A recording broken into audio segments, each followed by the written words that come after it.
कोशीका मुख्यमन्त्रीको विश्वासको मत विरुद्ध रिट लिएर एमाले नेताहरू सर्वोच्चमा। सिके राउत पुगे भारतीय जनता पार्टीको अफिसमा। भारतको मिजोरममा निर्माणाधीन पुल भत्किँदा 17 जनाको मृत्यु। 2 बुँदे ड्राफ्ट बारेमा केपी ओली र सुभाष नेम्बाङ बीच सर्वदलीय बैठकमा भनाभन। इन्जिनियरिङको शुल्क वृद्धि फिर्ता लिन निराशा बिउको माग। धानलाई रोगबाट जोगाउन थारू गाउँमा हरेरी पूजा।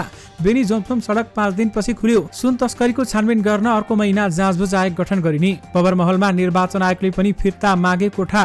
संसद सञ्चालन गर्न दलहरूबीच 2 विदेश सहमति। त्रिशुलीमा बस खस्दा 8 जनाको मृत्यु। सुनचाँदीको मूल्य बढ्यो। स्कुल पसेको भैँसी डाँट परेक गरेर नियन्त्रणमा लियो। कमलामाई नेपाली फिल्मलाई मेरो तर्फबाट क्यारेक्टर उपहार भन्दै विपिन कार्कीले भने। प्रधानमन्त्री प्रचण्डको न्युयोर्क भ्रमण स्वीकृत। मलाई फिल्ममा जसरी पेश गरिएको छ त्यो ट्रेडमार्कलाई बदल्छु भन्दै सलन बस्नेतले भने। भारतको चन्द्रयान 3 आजको चन्द्रमाको सतहमा अवतरण गर्दै 1 महिनामै 26,000ले घटे इन्टरनेटका ग्राहक, 20 लाखले घटे मोबाइल प्रयोगकर्ता। T20 सिरिजमा नेपालको लगातार दोस्रो जित। प्रधानमन्त्रीले दिए मन्त्री किराँतीका बुवालाई श्रद्धाञ्जली। राष्ट्रिय स्वतन्त्र पार्टीका सभापति रवि लामिछाने र अमेरिकी राजदूत थम्सन बीच भेटवार्ता। एमाले र राप्रपाले बहिष्कार गरेपछि कोशी प्रदेशसभा बैठक स्थगित भयो। चम्किएको सरकारको शिथिल यात्रा। चर्चित काण्डहरू ओझेलमा। दबावपछि गठन हुन्छ आयोग। प्रतिवेदनको कार्यान्वयन पक्ष निराशाजनक। राष्ट्रिय मान्यता प्राप्त दलहरूबीच 2 विदेश सहमति। 7 दलको नेताहरूको हस्ताक्षर। उच्च स्तरीय छानबिन आयोगले असोज 5 गतेबाटै काम थाल्छ भन्दै रमेश लेखकले भने। सत्ताको सौदाबाजीमा भ्रष्टाचारका चर्चित काण्ड डिस्मिस हुन सक्छन् भन्दै बिमार्जुन आचार्यको भनाई। महराको नाम जोडिएको सुन तस्करीको छानबिन आयोगले गर्ने। आजबाट संसद खुल्छ भन्दै नेकपा एमाले नेता पदम गिरीले भने। कालीमाटी बजारमा 2 दिनदेखि प्याज आएन। कालोबजारी गर्ने 17 जना कारबाहीमा। वर्षाका कारण ट्राफिक व्यवस्थापनमा समस्या। 1 महिनापछि बस्दै संसद।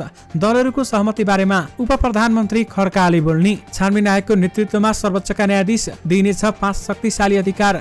घरमा भिडियो कल गरेर जापानमा आत्महत्या गरी नेपाली युवतीले। त्रिशुलीमा बस दुर्घटना अपडेट। घाइते मध्ये 15 जनालाई काठमाडौँ पठाइयो। पाकिस्तानमा 1 लाख बाढी पीडितहरूलाई सुरक्षित गाउँमा सारियो। त्रिशुली दुर्घटना अपडेट। प्रधानमन्त्रीद्वारा दुःख व्यक्त। उद्धार कार्य प्रभावकारी बनाउन निर्देशन। दर्शक महानुभावहरू नमस्कार। स्मार्ट खबरको न्युज बुलेटिनमा यहाँहरूलाई हार्दिक स्वागत छ। म आर्यन न्युपानी। सदाझै आज पनि हामी उपस्थित भएका छौँ आजका मुख्य समाचारहरू लिएर। हामीलाई अन्तिमसम्म हेर्नुहोला अनि हाम्रो मेहनतका लागि यो भिडियोमा एउटा लाइक अवश्य गर्नुहोला। दर्शक महानुभावहरू पलपलको न्युज अपडेटका लागि हाम्रो च्यानललाई सब्स्क्राइब गरी नजिकै आउने बेल आइकनलाई क्लिक गर्नुहोला। कहाँबाट हेर्दै हुनुहुन्छ अनि के कस्तो लाग्दैछ आफ्ना कुराहरू तलको कमेन्ट बक्समा कमेन्ट गर्नुहोला। दैनिक रूपमा हेर्नुहुन्छ भने रेगुलर भनेर लेख्नुहोला। आज पहिलोचोटि हो भने फर्स्ट टाइम लेखिदिनुहोला। दर्शक महानुभावहरू देशभित्रबाट हेर्नु भएको छ भने आफू रहेको गाउँठाउँ सहर अनि जिल्लाको नाम लेखिदिनुहोला। यदि विदेशबाट हामीलाई हेर्नु भएको छ भने कुन देशबाट हेर्नु भएको छ त्यो कुरा पनि तलको कमेन्ट बक्समा कमेन्ट गर्नुहोला। दर्शक महानुभावहरू हाम्रो यस च्यानलमा साँझ 6 बजे र बिहान 5 बजे तपाईहरूले मुख्य समाचारहरू हेर्न सक्नुहुनेछ। आउनुहोस् दर्शक महानुभावहरू आजका मुख्य समाचार सुरु गरौँ बस दुर्घटनाको प्रसङ्गबाट। धादिङको गजुरी 240 भन्ने स्थानबाट त्रिशुली नदीमा यात्रु बस खस्दा 8 जनाको मृत्यु भएको छ भने 8 जना घाइते भएका छन्। काठमाडौँबाट पोखरा जाँदै गरेको प्रदेश 301005 9952 नम्बरको बस आज बिहान 11:15 बजे सडकबाट करिब 40 मिटर तल त्रिशुली नदीमा खसेको थियो। दुर्घटनामा 2 महिला 6 पुरुष गरी 8 जनाको मृत्यु भएको जिल्ला प्रहरी कार्यालय धादिङका प्रवक्ता एवं डीएसपी सन्तु जयसवालले जानकारी दिनुभयो। घटनास्थलबाट 16 जनाको उद्धार गरिएको थियो। तिनीहरूमध्ये 8 जनाको डेथ भएको छ र 8 जना घाइतेको स्थानीय अस्पतालमा उपचार भइरहेको छ भन्दै डीएसपी जयसवालले भने। घटनास्थलमा नेपाली सेना, सशस्त्र प्रहरी र नेपाल प्रहरीको उद्धार टोलीमा खटिएका छन्। दर्शक महानुभावहरू यसमा थप अपडेट पनि आएको छ। दुर्घटनापछि घाइते भएका अन्य 15 जनालाई काठमाडौँको शिक्षण अस्पताल पठाएको गजुरी गाउँपालिकाका अध्यक्ष गणेशलाल श्रेष्ठले हामीलाई जानकारी दिनुभयो। संसदमा रहेका प्रमुख दलहरूबीच अहिलेसम्म भएको सुन तस्करीको छानबिन र अध्ययन गर्न जाँचबुझ आयोग गठन गर्ने सहमति भएको छ। सहमति अनुसार 2 साउनमा ब्रेक्सुमा लुकाएर ल्याएको 60 किलोभन्दा बढी सुन तस्करी बारेमा नेपाल प्रहरीको केन्द्रीय अनुसन्धान ब्युरो सिआइबीले अनुसन्धान सकेल गत्तै सरकारले जाँचबुझ आयोग बनाउनेछ। सुन तस्करीमा भइरहेको अनुसन्धानमाथि प्रश्न उठाउँदै प्रमुख प्रतिपक्षी नेकपा एमाले 10 साउनदेखि संसद अवरुद्ध गर्दै आएको छ। सुरुमा गृह र अर्थमन्त्रीमाथि प्रश्न उठाएको एमाले पछिल्लो समय जाँचबुझ आयोगलाई शर्त बनायो तर एमाले सिआइबीले संसद अवरोध गर्दै आएको करिब 1 महिनापछि दलहरूबीच 60 किलोभन्दा बढी सुन तस्करी प्रकरणमा सिआइबीले अनुसन्धान सके लगत्तै आयोग बनाउने सहमति भएको छ। संसदमा प्रतिनिधित्व गर्ने राष्ट्रिय दलहरूबीचको भएको सहमतिको पहिलो बुँदामा भनिएको छ, केन्द्रीय अनुसन्धान ब्युरोले निष्पक्ष अनुसन्धान गरी अथवा छानबिन गरी सुन तस्करीमा संलग्न व्यक्तिहरूलाई अभियोजन गर्नेछ। साथै इलेक्ट्रिक सिगरेट भेप्समा राखेर ल्याएको सुन, ब्रेक सुमा लुकाएर ल्याएको सुन लगायतका तस्करीको छानबिन अनुसन्धान बारेमा अध्ययन गर्ने र संरचनागत तथा कानुनी सुधारका लागि सुझाव दिने गरी जाँचबुझ आयोग बनाउने सहमति भएको छ। सहमतिमा भनिएको छ, जाँचबुझ आयोग 2026 बमोजिम 2080 6 महिना 5 गते नेपाल सरकारले आयोग गठन गरी त्यसै दिनदेखि आयोगले कार्य प्रारम्भ गर्नेछ। एमाले प्रमुख सचेतक पदम गिरीले 2 साउनमा बरामद भएको सुनबारेमा सिआइबीले अनुसन्धान सकेर मुद्दा अघि बढाए लगत्तै आयोग बनाउने सहमति भएको भनी बताइसकेका छन्। सिआइबीले उच्च पदस्थ व्यक्तिहरूसम्म पुगेर छानबिन गर्छ भन्नेमा आशंका रहेकाले आयोग बनाउनु परेको उनले बताए। यो आयोगले तथ्य प्रमाणले देखिए जोसुकैलाई पनि कारबाही अथवा छानबिनको दायरामा ल्याउन सक्ने प्रमुख सचेतक गिरीले बताउनुभयो। विशेष गरी सुन तस्करीको छानबिन गर्न अर्को महिना जाँचबुझ आयोग गठन गरिने बताइएको छ। भारतको चन्द्रयान 3 आज साँझ चन्द्रमाको सतहमा अवतरण हुने भारतीय अन्तरिक्ष अनुसन्धान संगठन इसरोले दावी गरेको छ। आज साँझ भारतको स्थानीय समयअनुसार 6:04 अवतरण हुने इसरोले जनाएको छ भने चन्द्रयान 3 को अवतरणलाई इसरोले प्रत्यक्ष प्रसारण गर्ने भएको छ। अवतरण समयभन्दा करिब आधा घण्टा अघि 5:27 देखि लाइभ गरिने र त्यसलाई इसरोको युट्युब च्यानलमा लाइभ हेर्न मिल्नेछ। चन्द्रयान 3 अघि भारतले परीक्षण गरेर असफल भएको चन्द्रयान 2 को निरन्तरता हो। चन्द्रयान 2 भारतले सन् 2019 मा परीक्षण गरे पनि अवतरण हुन असफल भएको थियो। चन्द्रयान चन्द्रमामा अवतरण गर्न सफल भएमा अन्तरिक्षमा पुग्न भारत दक्षिण एसियाकै पहिलो मुलुक बन्नेछ भने विश्वको चौथो मुलुक बन्नेछ। यसअघि अमेरिका, रुस र चीनले अन्तरिक्षमा आफ्नो यान पठाइसकेका छन्। 4 देश बीचको T20 सिरिजमा नेपालले लगातार दोस्रो खेलमा जित हात पारेको छ। आज मलेसियाको बायोमास ओभलमा भएको खेलमा नेपालले कुवेतलाई 34 रनले हरायो। यसअघि मंगलबार भएको खेलमा आफ्नो पहिलो खेलमा नेपालले हङकङलाई 6 विकेटले पराजित गरेको थियो। बुधबार टस हारेर पहिलो ब्याटिङ गरेको नेपालले 8 विकेट गुमाएर 89 रन जोड्यो। नेपालका लागि बिन्दु राउलले 20 रन र इन्दु वर्माले 23 रन बनाए। काजल श्रेष्ठले नट आउट 19 रनको योगदान दिइन्। बोलिङमा कुवेतकी मरियमना हैदरले 4 विकेट लिइन्। 90 रनको लक्ष्य पछ्याएको कुवेतले 20 ओभरमा 8 विकेट गुमाएर 55 रन मात्र जोड्न सक्यो। कुवेतकी जिफी जिलानीले 11 रन र खाजिदा खलिलले 10 रन जोड्दा अन्य ब्याटर दोहोरो अङ्कमा रन नजोड्दै आउट भए। बोलिङमा नेपालकी इन्दु वर्माले 3 विकेट लिइन् भने खुसी डङ्गोलले 2 विकेट हात पारिन्। सिरिजमा अब नेपालले शुक्रबार आयोजक मलेसियासँग खेल्नेछ। त्यसपछि नेपालले आइसिसी महिला T20 विश्वकप एसिया छनौट खेल्नेछ। मलेसियामा हुने प्रतियोगिताको समूह एमा नेपाल सहित 6 टिमले प्रतिस्पर्धा गर्दैछन्। नेपाल, बहराइन, भुटान, मलेसिया, कतार र युएई समूह एमा रहेका छन्। विशेष गरी T20 सिरिजमा नेपालले लगातार दोस्रो जित हात पारेको छ।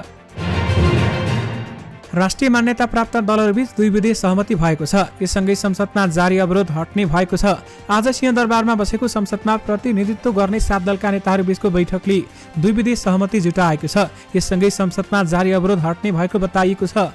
सुन तस्करी प्रकरणको केन्द्रीय अनुसन्धान ब्युरोले निष्पक्ष अनुसन्धान छानबिन गरी सुन तस्करीमा संलग्न व्यक्तिहरूलाई अभियोजन गर्ने दलहरूबीच सहमति भएको छ। मिति 2080 साल श्रावण 2 गते विदेशबाट अवैध ढङ्गले पैठरी तस्करी गरिएको सुन त्रिभुवन अन्तर्राष्ट्रिय विमानस्थलबाट बाहिर लगेको अवस्थामा राजस्व अनुसन्धान विभागबाट पक्राउ परेको थियो। उक्त विषय नेपाल प्रहरीको केन्द्रीय अनुसन्धान ब्युरोले अनुसन्धान छानबिन गरिरहेको सर्वविदितै छ। केन्द्रीय अनुसन्धान ब्युरोले निष्पक्ष अनुसन्धान छानबिन गरी सुन तस्करीमा संलग्न व्यक्तिहरूलाई अभियोजन गर्नेछ भन्दै सहमति पत्रमा भनिएको छ। दर्शक महानुभावहरू, राष्ट्रिय मान्यता प्राप्त दलहरूबीच 2 विधेयक सहमति भएको छ भने 7 दलका नेताहरूले अहिले हस्ताक्षर गरेका छन्। त्यसकारण संसद अवरुद्ध खुल्ने बताइएको छ। सुन तस्करीमा नेकपा माओवादी केन्द्रका उपाध्यक्ष कृष्णबहादुर महरा जोडिएको घटनाको छानबिन अब आयोगले गर्ने भएको छ। राष्ट्रिय मान्यता प्राप्त दलहरूको बुधबार बसेको बैठकले महरा प्रकरण सहित सुन तस्करी प्रकरणका सबै विषयको छानबिन गर्ने गरी आयोग गठन गर्ने सहमति गरिसकेको छ। यसबारेमा तपाईहरूलाई जानकारी नै छ। विशेष गरी महराको नाम जोडिएको सुन तस्करीको छानबिन आयोगले गर्ने बताएको छ। भारतले प्याजमा भन्सार शुल्क बढाएपछि नेपाली बजारमा यसको अभाव देखिन थालेको छ। काठमाडौँको मुख्य बजारमध्ये कालीमाटी फलफुल तथा तरकारी बजारमा व्यापारीले 2 दिनदेखि प्याज ल्याएका छैनन्। कालीमाटी बजारमा दैनिक 100 मेट्रिक टनसम्म प्याज आउने कारोबारमा सोमबार र मंगलबार कति पनि प्याज नआएको सूचना अधिकारी विनय श्रेष्ठले जानकारी दिए। दैनिक औसत 90 देखि 100 मेट्रिक टनसम्म प्याज आउने गरेकोमा 2 दिनदेखि ठप्प छ। गत आइतबार 47 मेट्रिक टन आएको र भएको मौजदात सकिएपछि अहिले कालीमाटी तरकारी बजारमा प्याज छैन भन्दै उनले भने यहाँ आउने सबैजसो प्याज भारतबाट आयात हुने गरेकामा भारत सरकारले गत शनिबारदेखि 40% भन्सार शुल्क बढाएपछि अहिले आउन छाडेको सूचना अधिकारी श्रेष्ठको भनाइ थियो। बेच्नका लागि नै नभएपछि कालीमाटी फलफुल तथा तरकारी बजार विकास समितिले दैनिक मूल्य सूची तालिकाबाटै प्याजलाई हटाइसकेको छ। भएको मौजदात सकियो, व्यापारीले ल्याउने कुरा हो, उतै भारतबाट पठाएका छन् भन्ने सुनेको छ भन्दै उनले भने बेच्नलाई प्याज नै नभएपछि मूल्य सूचीमा नराखिएको हो। भारतबाट व्यापारीले प्याज नलाएपछि एकातिर बजारमा यसको अभाव देखिएको छ भने अर्कोतिर कालोबजारी र मूल्य वृद्धि समेत देखिएको छ। पछिल्लो 2 दिनमा मात्र वाणिज्य आपूर्ति तथा उपभोक्ता संरक्षण विभागले 17 तरकारी व्यापारीहरूलाई कारबाही गरेको छ भने थप केही व्यापारी माथि अनुसन्धान भइरहेको छ। कालोबजारी र मूल्य वृद्धि भएको गुनासो उपभोक्ताबाट आएपछि विभागले प्याज लक्षित बजार अनुगमन थालेको हो भने विभागका महानिर्देशक गजेन्द्र कुमार ठाकुरले पछिल्लो 3 दिनदेखि प्याजको बजार मूल्य केन्द्रित अनुगमन भइरहेको बताएका छन्। कालीमाटी बजारमा 2 दिनदेखि प्याज आएको छैन र साथमा कालोबजारी गर्ने 17 जना कारबाहीमा परेका छन्। साउन 2 गते बरामद भएको 60 किलो सहितका सुन तस्करी प्रकरणमा गठन गरिने छानबिन आयोगको नेतृत्व सर्वोच्च अदालतका न्यायाधीशले गर्ने भएका छन्। जाँचबुझ ऐन 2026 अनुसार गठन गरिने आयोग शक्तिशाली हुनेछ। 7 दलहरूबीच सहमति भएपछि बैठकमा 2026 अनुसार सुन तस्करी सम्बन्धमा छानबिन आयोग गठन गर्ने निर्णय लिएको थियो र उक्त आयोगले 5 असोजदेखि काम थाल्ने बताइएको छ। बैठकमा उपस्थित राष्ट्रिय प्रजातन्त्र पार्टीका उपाध्यक्ष बुद्धिमान तामाङका अनुसार छानबिन आयोगको नेतृत्व गर्ने न्यायाधीशको नाम न्याय परिषदले सिफारिस गर्नेछ। जाँचबुझ ऐनको दफा 3 पनि आयोगको नेतृत्व गर्ने न्यायाधीशको नाम न्याय परिषदले सिफारिस गर्ने व्यवस्था गरेको छ। यसरी गठन गरिने आयोग शक्तिशाली हुनेछ र ऐनको दफा 4 मा आयोगको नाम, कर्तव्य र अधिकार समेत उल्लेख गरिएको छ, जस अनुसार आयोगलाई कुनै पनि व्यक्तिलाई आयोग समक्ष उपस्थित गराई बयान लिन सक्नेछ। त्यस्तै कुनै पनि व्यक्तिलाई लिखित पेश गर्न आदेश दिने, बुझ्ने र कुनै सरकारी वा सार्वजनिक कार्यालय तथा अदालतबाट कुनै लिखित वा त्यसको नक्कल झिकाउने अधिकार हुनेछ। आवश्यकता परे छानबिन आयोगलाई थप अधिकार ऐनले प्रदान गर्नेछ र यस सम्बन्धी व्यवस्था ऐनको दफा 5 ले प्रष्ट पारेको छ। विशेष गरी छानबिन आयोगको नेतृत्वमा सर्वोच्चका न्यायाधीश हुने बताइएको छ र 5 शक्तिशाली अधिकार पनि दिने बताइएको छ। अध्ययनका लागि जापान पुगेकी एकजना नेपाली युवतीले घरमा आमाबुवालाई भिडियो कल गरेर आत्महत्या गरेकी छन्।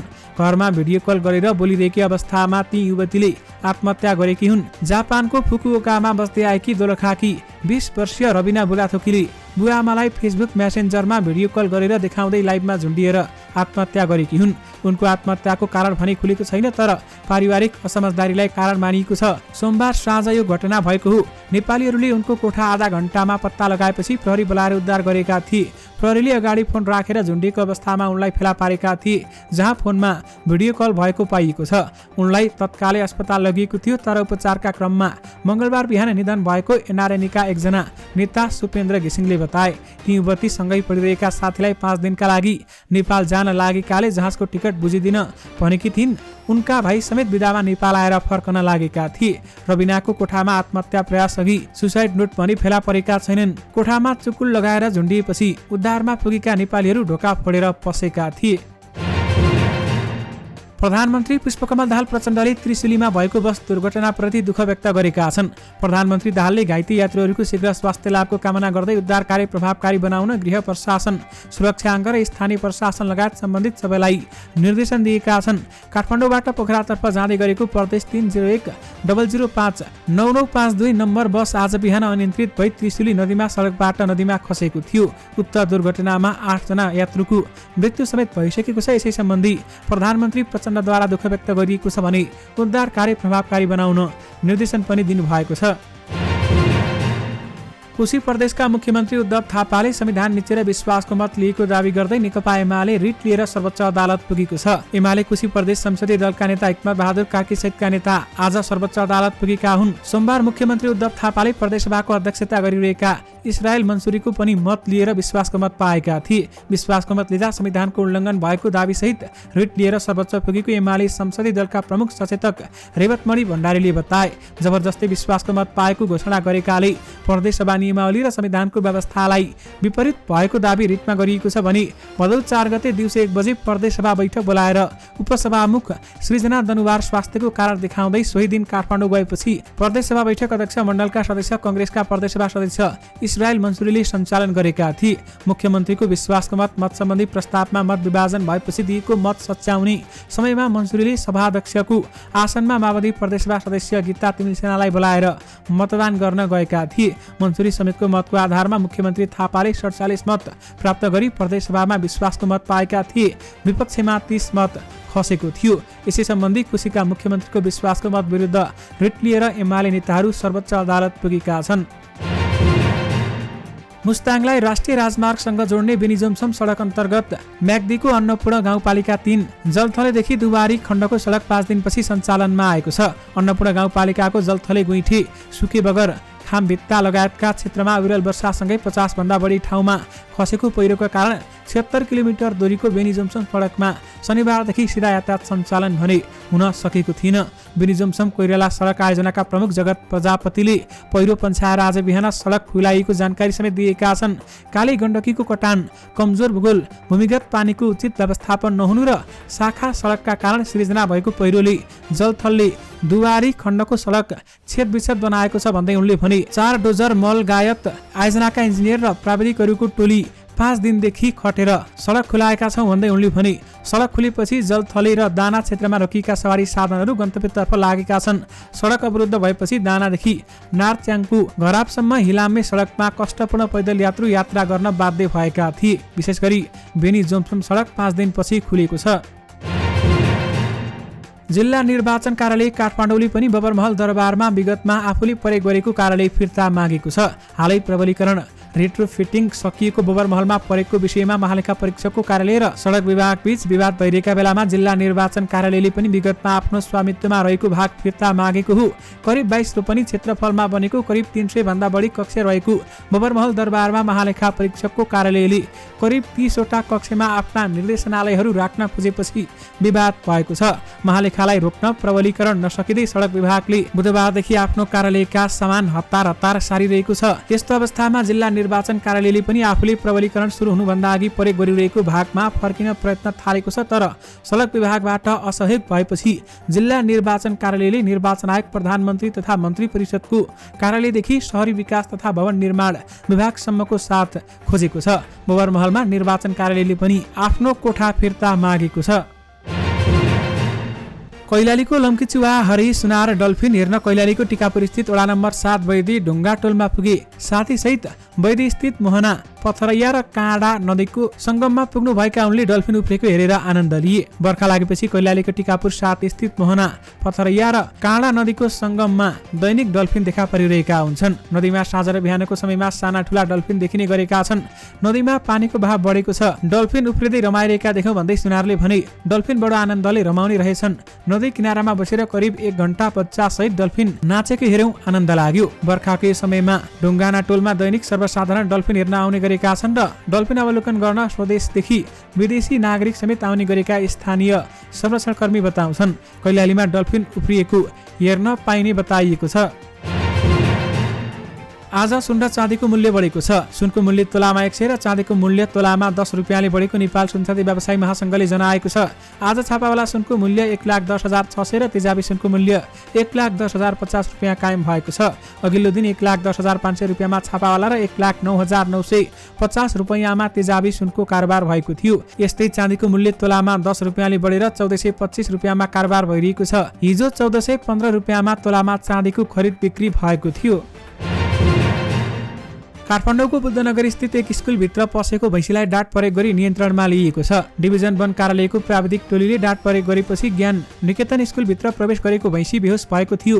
उक्त भैँसीलाई अहिले वन र सुरक्षाकर्मी सहित टोलीले नियन्त्रणमा लिएको छ। बुद्धनगर र शङ्खमूल क्षेत्रमा आज बिहान अनियन्त्रित अवस्थामा हिँडेको भैँसीले आक्रमण गर्न सक्ने डरले स्थानीय आतंकित थिए। उक्त भैँसी गल्ली गल्ली चहार्दै ज्ञान निकेतन स्कुलभित्र प्रवेश गरेर ग्यारेजमा बसेको थियो। भैँसीले क्षति पुर्याउन सक्ने भएकाले आज बिहानभर सशस्त्र र नेपाल प्रहरीको टोलीले निगरानी गरेको थियो। उक्त भैँसी स्कुलको ग्यारेजभित्र प्रवेश गरेर बसेपछि नेपाल प्रहरी र काठमाडौँ महानगरपालिकाको टोलीले डिभिजन वन कार्यालयको टोलीलाई खबर गरेको थियो। त्यसपछि भेटेरिनरी डाक्टर सहित वन अधिकृतको टोली विद्यालय परिसरमा पुगेको थियो। यसअघि काठमाडौँ उपत्यकाका बस्तीहरूमा प्रवेश गर्ने चितुवाहरूलाई पनि यही टोलीले नियन्त्रणमा लिने गरेको थियो। मन्त्री परिषद बैठकले प्रधानमन्त्री पुष्पकमल दाहाल प्रचण्डको न्युयोर्क भ्रमण स्वीकृत गरेको छ। आज बिहान बसेको मन्त्री परिषद बैठकले परराष्ट्र मन्त्रालयको प्रस्तावमा प्रचण्ड नेतृत्वको नेपाली प्रतिनिधि मण्डलको भ्रमण स्वीकृत गरेको हो। संयुक्त राष्ट्रसङ्घको 78औं महासभामा सहभागी हुन प्रधानमन्त्री प्रचण्ड त्यसतर्फ जाँदैछन्। मन्त्री परिषदको यी बैठकले स्वर्गीय जेबी टुहुरेलाई जनगायकको उपाधि प्रदान गर्ने निर्णय समेत गरेको छ। अर्थ मन्त्रालयको प्रस्तावमा धितोपत्र सम्बन्धी ऐन 2063 को दफा 116 को दफा 1 बमोजिम धितोपत्र बोर्डलाई एकसाथ संलग्न नेपाल धितोपत्र निष्कासन 7औं संशोधन नियमावली संशोधन गर्न स्वीकृति प्रदान गर्ने निर्णय भएको छ। अर्थ मन्त्रालयकी प्रस्तावमा दोलीखेल अस्पताल आपतकालीन केन्द्र तथा सुधार परियोजनाका लागि जापान सरकारबाट प्राप्त हुने 3 अर्ब 20 करोड 60 लाख जापानी येन अनुदान सहायता स्वीकृत गर्ने निर्णय पनि मन्त्री परिषद बैठकले गरेको छ। एक महिनामै इन्टरनेट प्रयोगकर्ताको संख्या 26,000 भन्दा धेरैले घटेको छ। नेपाल दूरसञ्चार प्राधिकरणको MIS प्रतिवेदन अनुसार गत चैतको तुलनामा वैशाखमा इन्टरनेट प्रयोगकर्ताको संख्या यो दरमा घटेको हो। चैतमा विभिन्न सेवा प्रदायकका वायरलेस केबल फाइबर गरी कुल 26,73,471 ग्राहक रहेका थिए। वैशाखमा यो संख्या घटेर 26,47,379 मा सीमित भएको थियो। सबैभन्दा धेरै वर्ल्डलिङ्कको ग्राहक संख्या घटेको छ। वर्ल्डलिङ्कको प्रयोगकर्ता 7,71,000 रहेकामा वैशाखमा 7,52,000 मा सीमित भएका हुन्। डिस होमका इन्टरनेट प्रयोगकर्ता 11,022 ले घटेर 2,29,000 मा सीमित भएका छन्। त्यस्तै नेपाल टेलिकमको इन्टरनेट प्रयोगकर्ताको संख्या 1,424 ले घटेर 2,87,190 मा सीमित भएको छ। मोबाइल प्रयोगकर्ताको संख्या पनि करिब 6% ले घटेको छ। चैतमा कुल 3,58,91,719 मोबाइल प्रयोगकर्ता रहेकोमा वैशाखमा यस्तो प्रयोगकर्ताको संख्या 20,54,000 ले घटेको हो। वैशाखमा मोबाइल प्रयोगकर्ताको संख्या 3,38,37,513 रहेका छन्। स्मार्ट टेलिकमको लाइसेन्स भने रद्द भएको कारण पनि यो संख्या धेरै देखिएको हो। यसअघि 24,19,000 ले यो सिम राखेर मोबाइल प्रयोग गर्दै आएका थिए। प्रधानमन्त्री पुष्पकमल दाहाल प्रचण्डले पर्यटन मन्त्री सुदन किराँतीका बाबु हर्कबहादुर राईलाई श्रद्धाञ्जली दिएका छन्। आज बिहान पुल्चोक स्थित मन्त्री क्वार्टर पुगेका प्रधानमन्त्री प्रचण्डले राईलाई पार्थिव शरीरमा फूलमाला चढाएर हार्दिक श्रद्धाञ्जली दिएका हुन्। प्रधानमन्त्री प्रचण्डसँगै उपप्रधानमन्त्री पूर्णबहादुर खड्का लगायत मन्त्री परिषदका सदस्यहरूलाई श्रद्धाञ्जली दिन पनि पुल्चोक पुगेका थिए। राईको आज बिहान वीर अस्पतालमा निधन भएको हो। 76 वर्षीय उनी लामो समयदेखि प्यारालाइसिसबाट पीडित थिए। पछिल्लो समय न्युमोनिया भएपछि भेन्टिलेटरमा राखेर उपचार भइरहेको थियो। उनको पार्थिव शरीर आजै भोजपुर लैजाने तयारी समेत गरिएको छ। दर्शक महानुभावहरू, तपाईहरूले त्यहाँका केही तस्बिरहरू स्क्रिनमा देखिरहनु भएको छ। राष्ट्रिय स्वतन्त्र पार्टी रासपाका सभापति रवि लामिछाने र अमेरिकी राजदूत डिन आर थम्सन बीच भेटवार्ता भएको छ। सभापति रवि लामिछाने र राजदूत थम्सन बीच पार्टी कार्यालय वनस्थलीमा भेट भएको रासपाले जानकारी दिएको छ। भेटघाटमा मुख्यतया नेपालको आर्थिक विकास र सुशासनका विषयहरूमा छलफल भएको रासपाले बताएको छ। त्यस्तै भेटमा नेपालीले दिनहुँ भोगिरहेका भिसा सम्बन्धी समस्या बारेमा आफू जानकार रहेको र त्यसको समाधान राजदूतावासको उच्च प्राथमिकतामा रहेको थम्सनले बताए। राजदूतसँगको भेटमा सांसद तथा पार्टीको अन्तर्राष्ट्रिय सम्बन्ध विभाग प्रमुख शिशिर खनाल, केन्द्रीय सदस्य प्रतिभा रावल लगायतको सहभागिता रहेको रासपाले जानकारी दिएको छ। कोशी प्रदेशसभाको आजको बैठक एमाले र राप्रपाको बहिष्कारका कारण स्थगित भएको छ। बैठक सुरु भए लगत्तै एमाले र राप्रपाका सांसदहरू उठेर विरोध जनाएका थिए। त्यस क्रममा प्रदेशसभा बैठकमा बोल्दै एमालेका सांसद तिलक कुमार मेन्याङ बोले सभाध्यक्षको कुर्सीमा बसेर मुख्यमन्त्री उद्धव थापालाई संविधान विपरीत विश्वासको मत दिएको भन्दै विरोध जनाएका थिए। उनले सभाध्यक्षले अरू पनि गैर संवैधानिक कार्य गर्न सक्ने देखिएको भन्दै नाराबाजी सुरु गरेका थिए। त्यसपछि एमाले र राप्रपाका सबै सांसदहरू बैठक छोडेर हिँडेपछि प्रदेशसभा बैठक स्थगित भएको हो। आजको प्रदेशसभा बैठकमा प्रदेश निजामती ऐन सेवा 2079 लाई संशोधन गर्न बनेको विधेयक र स्थानीय सेवाको गठन, सञ्चालन र सेवाका शर्तहरू सम्बन्धमा व्यवस्थापन गर्न बनेको विधेयक सम्बन्धी प्रस्ताव टेबल गर्ने कार्यसूची थियो। वरिष्ठ अधिवक्ता एवं संविधानविद डाक्टर भीमार्जुन आचार्यले भ्रष्टाचार सम्बन्धी मुद्दामा सरकारको भूमिका निष्पक्ष नदेखिएको आरोप लगाएका छन्। सुशासनको पक्षमा सरकारले सुरुमा उत्साहजनक काम गरे पनि पछिल्लो समय अनुसन्धान गर्ने निकाय निष्पक्ष नदेखिएको उनले आरोप लगाएका हुन्। अनुसन्धान अधिकृतले आरोपीहरू बीचमा नै विभेद गरेको जिकिर गर्दै कानुन र विधिको शासन त्यस्तो नहुने तर्क उनले गरे। अनुसन्धान कार्य फितल हुनुमा शक्तिको दबाव र पूर्वाग्रही नीति रहेको आचार्यले जिकिर गरे। विधिको शासनमा कार्यालय सहयोगदेखि प्रधानमन्त्रीलाई समान गरिन्छ। जुन व्यक्ति अनुसन्धानको दायरामा आए उनीहरूलाई पनि एक खालको पीडा हुने भयो, अन्यथा आरोपीले उन्मुक्ति पाउने भए यो राम्रो भएन। यसका दुईवटा कारण छन्। हामीसँग कुराकानी गर्दै आचार्यले भने, पहिला भोलि आफूतिर पनि सोचिन सकिने कुराको एक्का राखेको जस्तो लाग्यो। दोस्रो शक्तिका कारण हुन सक्छ। दुईवटा पूर्व प्रधानमन्त्रीको नाम मुछिएपछि गठबन्धन तलमाथि हुन सक्छ। यहाँ सौदाबाजी गरेको प्रश्न देखियो। सरकारले अगाडि बढाएको अनुसन्धान प्रक्रिया निष्कर्षमा पुगेमा पनि उनले आशंका व्यक्त गरे। मिलेमुतुमा चर्चित काण्डहरू त्यत्तिकै ढिसमिस हुन सक्ने आशंका व्यक्त गर्दै उनले सरकारी वकिल मार्फत आरोप पत्र दर्ता भइसकेपछि कि त अदालतको आदेश लिएर प्रतिवादी कायम गर्नुपर्ने कि त नयाँ अनुसन्धान प्रक्रिया अगाडि बढाउने सकिने तर्क गरे। तर यी दुवै प्रक्रिया अगाडि बढ्ने सम्भावना न्यून रहेको उहाँको बुझाइ रहेको छ। सुन तस्करीको छानबिन गर्न आयोगले बनाउने सहमति भएपछि बुधबारबाट संसद खुल्ने भएको छ। सिंहदरबारमा राष्ट्रिय मान्यता प्राप्त दलहरूको बैठकले सुन तस्करी बारेमा 2 बुँदे सहमति गरेसँगै समेत संसद समेत खुलाउने निर्णय भएको एमाले प्रमुख सचेतक पदम गिरीले जानकारी दिनुभएको छ। अब आजबाट संसद खुल्छ। उनले भने, तस्करीको सुन छानबिन बारेमा आयोग बनाउन हामीले धेरै ठूलो मेहनत गर्नु पर्यो। दलहरूबीच आगामी असोज 5 गते उच्च स्तरीय आयोग गठन गर्ने र सोही दिनबाट आयोगले काम थाल्ने सहमति भएको भन्दै पदम गिरीले बताउनु भएको छ। अविरल वर्षाका कारण काठमाडौँ उपत्यकाभित्रको ट्राफिक व्यवस्थापन जटिल बनेको छ। उपत्यकाभित्रका साँगुरा कालोपत्री नभएका खाल्डा खुल्डी भएका सडक अविरल वर्षाका कारण पानी जम्न थालेपछि सवारी आवागमनमा समस्या भएको हो। सिंहदरबार, माइतीघर, थापाथली, गङ्गबु, लैनचौर, कोटेश्वर, चक्रपथ लगायतका क्षेत्रमा अविरल वर्षाका कारण ट्राफिक प्रहरी व्यवस्थापनमा समस्या भइरहेको काठमाडौँ उपत्यका ट्राफिक प्रहरी कार्यालयले जनाएको छ। कार्यालयका प्रहरी प्रवक्ता प्रहरी वरिष्ठ उपरीक्षक राजेन्द्र प्रसाद भट्टले नियमित परेको वर्षाका कारण उपत्यकाभित्रका केही स्थानमा ट्राफिक व्यवस्थापनमा समस्या परेको बताए। ठूलो पानी परेपछि साँगुरा खाल्डा खुल्डी भएका सडकमा पानीको निकास नहुँदा समस्या भएको छ। उनले भने, सडकका खाल्डोमा पानी जम्दा सवारी आवागमनमा समस्या भएको हो। दर्शक महानुभावहरू, तपाईहरुमा आज एउटा अन्तर्राष्ट्रिय समाचार राख्न चाहे। पाकिस्तानको पन्जाब प्रान्तका बाढीग्रस्त गाउँपालिकाहरूबाट करिब 1 लाख पीडितलाई सुरक्षित स्थानमा स्थानान्तरण गरिएको छ। आइतबार सज्जल नदीमा आएको बाढीले प्रदेश मध्यका भेक्का 100 गाउँ र खेती गरिएको हजारौं एकड जमिन डुबाएको आपतकालीन सेवाका अधिकारीहरूले बताएका छन्। पन्जाब सरकारका प्रमुख मोहसिन नक्वीले मुसलधारे वर्षाका कारण भारतीय अधिकारीहरूले सतलज नदीमा जलाशयको निकास खोलेपछि सीमाको पाकिस्तानी भूभागमा बाढी आएको बताए। बाढीको पानीमा हेलिँदै आफ्नी श्रीमती र 3 छोराछोरीसहित राहत शिविरमा पुगेका 29 वर्षीय कासिफ महमुदले आफ्नो गाउँ बाढीबाट सर्वाधिक प्रभावित बनेको दुखेसो समेत एएफपी प्रतिनिधिसँग पोखेका छन्। करिब 2 अर्ब जनसङ्ख्या भएको दक्षिण एसियाली क्षेत्रमा लाखौं किसानले लगाएको बाढीले बगाउँदा जीविकोपार्जनका साथै खाद्य सुरक्षाको सुनिश्चितता चुनौती बनेको छ भने लाखौंलाई विस्थापित गरेको छ। विशेष गरी पाकिस्तानमा 1 लाख बाढी पीडितहरूलाई सुरक्षित स्थानमा सारिएको छ। सत्तारूढ जनमत पार्टीका अध्यक्ष सीके राउत भाजपाको मुख्यालय नयाँ दिल्लीमा पुगेका छन्। भाजपाका विदेश विभाग इन्चार्ज विजया चौथाबाइलीसँग उनी र उपाध्यक्ष दीपक शाहले आज दिउँसो भेटवार्ता गरेका हुन्। हामीसँग कुराकानी गर्दै शाहले भाजपा नेताहरूसँग पार्टी सम्बन्ध आदान प्रदानका कुराहरू भएको बताए। यसअघि पनि भाजपासँग आफूहरूले सम्बन्ध रहँदै आएको उनले बताएका छन्। राजनैतिक भेटघाट र 2 पार्टीबीच सहकारीका बारेमा कुराकानी भयो। शाहले भने, हामी पहिले पनि आएका थियौं। चुनाव सकिएपछि 2 पार्टीको सम्बन्ध लगायतका विषयमा कुराकानी भयो। अरू ठोस कार्यसूची छैन।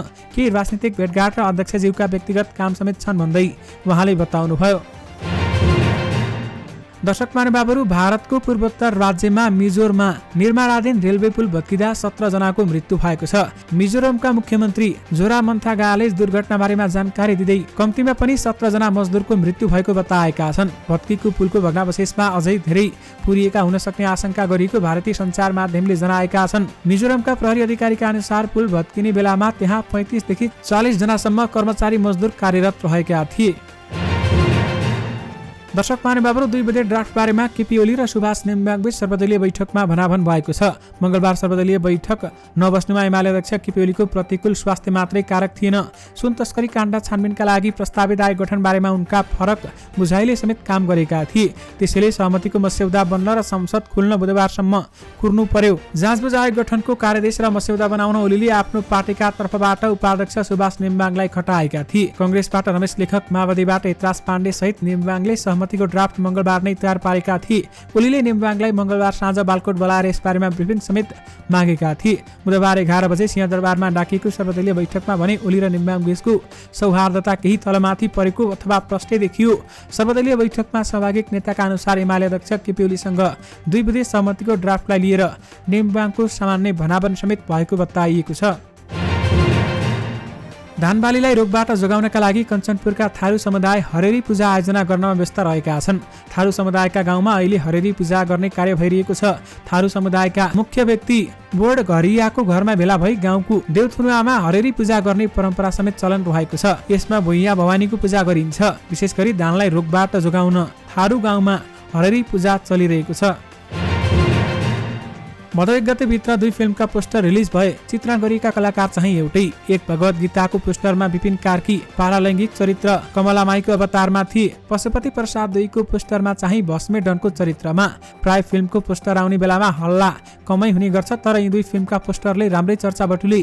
विपिन कार्कीको एउटै पोस्टरले अन्य फिल्म र कलाकारलाई छायामा पारेको चर्चा पनि चल्यो। दर्शक महानुभावहरू विपिन कार्कीले कमलामाई नेपाली फिल्मलाई मेरो तर्फबाट क्यारेक्टर उपहार भन्दै बताएका छन्। होस्टेललाई डेब्यू मान्ने हो भने सलन बस्नेतको अभिनय करियरले दशक पार गर्यो। त्यसअघि पनि दर्जन फिल्ममा बाल कलाकारको रूपमा काम गरे। उनको पछिल्लो फिल्म जय हो शुक्रबारदेखि रिलिज हुँदैछ। रिलिज पूर्व सन्ध्यामा हामीसँग कुराकानी गर्दै सलनले करियर बारेमा आत्मसमीक्षा गरे। होस्टेलपछि उनले जति पनि फिल्म गरे त्यसमा उनलाई सहायक चरित्र वा कमिक क्यारेक्टरमा मात्र राखिएको थियो। अब भने सलनलाई अहिलेको सम्मको ट्रेडमार्कमा बदल्नुपर्छ भन्ने लागेको छ। विशेष गरी आफू बारेमा सलनले भनेका छन्, मलाई फिल्ममा जसरी पेश गरिएको छ त्यो ट्रेडमार्कलाई बदल्छु भन्दै उनले बताएका छन्। नेकपा एमालेको विद्यार्थी संगठन अनिरासो बिउले इन्जिनियरिङ अध्ययन संघ संस्थाले इन्जिनियरिङको स्नातक तह अध्ययनका लागि गरेको शुल्क वृद्धि तत्कालका लागि फिर्ता लिन माग गरेको छ। आज अनिरासो बिउको एक टोलीले शिक्षा विज्ञान तथा प्रविधि मन्त्री अशोक राईलाई एक ध्यानाकर्षण पत्र बुझाउँदै इन्जिनियरिङ अध्ययन संस्थान अन्तर्गतका आङ्गिक क्याम्पसहरूको शुल्क 2,80,000 रुपियाँबाट बढाएर 7,75,000 रुपियाँ पुर्याएकामा आपत्ति जनाएको हो। 25 साउनमा बसेको इन्जिनियरिङ अध्ययन संस्थान कार्यान्वयन समितिको बैठकले संस्थान अन्तर्गतका आङ्गिक क्याम्पसहरूको शुल्क वृद्धिको निर्णय गरेको थियो। विशेष गरी इन्जिनियरिङको शुल्क वृद्धि फिर्ता लिने अनिरासो बिउले माग गरेको छ। दर्शक महानुभावहरू, तेस्रो पटक प्रधानमन्त्री बन्न सफल भएका पुष्पकमल दाहाल प्रचण्डले पहिलो निर्णय नै सुशासन सेवा प्रवाह र आर्थिक समृद्धिका लागि सरकार प्रभावकारी ढङ्गले अघि बढ्ने भनेर गरेका थिए। 2079 पुस 10 मा प्रधानमन्त्री नियुक्त भएपछि भोलिपल्ट प्रधानमन्त्रीको कार्यालय सिंहदरबारमा कार्यभार सम्हाल्दै उनले गरेको पहिलो निर्णय थियो यो। तीनै तहकै निर्वाचनमा सहकार्य गरेका वाम लोकतान्त्रिक गठबन्धनलाई बालाटारमा छाडेर एमाले अध्यक्ष केपी शर्मा ओलीको निवास बालकोट पुगेका उनले 1-8 घण्टामै नयाँ गठबन्धनका साथ सिंहदरबारको यात्रा तय गरे। नेपालीको राजनीतिमा प्रचण्डको त्यो अर्को रोचक छलाङ थियो। त्यति बेलामा उनलाई माओवादी केन्द्रसहित एमाले, रासपा, राप्रपा, जनमत, जसपा, नाउपा र केही स्वतन्त्र सांसदले साथ दिएका थिए। यसअघि 2 पटक 9 महिना सरकारको नेतृत्व गरेका उनले सम्झनालायक काम खासै गर्न सकेनन्। विगतको त्यो यथार्थबाट लखिटिएका उनले तेस्रो कार्यकाल उपलब्धिपूर्ण र सम्झनालायक काम गर्ने प्रतिबद्धता जनाएका थिए। यद्यपि चम्किएको सरकारको शिथिल यात्रा देखिएको छ भने चर्चित काण्डहरू ओझेलमा परेका छन्। सुन तस्करी प्रकरण, ललिता निवास जग्गा काण्ड, नक्कली भुटानी शरणार्थी काण्डमा भने सरकार ओझेलमा परेको छ। दर्शक महानुभावहरू, यससँगै तपाईँहरूमाझ आजका सबै मुख्य समाचारहरू राखिसकेका छौँ। फेरि पनि तपाईँहरूमाझ नयाँ मुख्य समाचारहरूको साथमा उपस्थित हुने नै छौँ। अहिलेलाई भने मलाई बिदा दिनुहोस्। नमस्कार।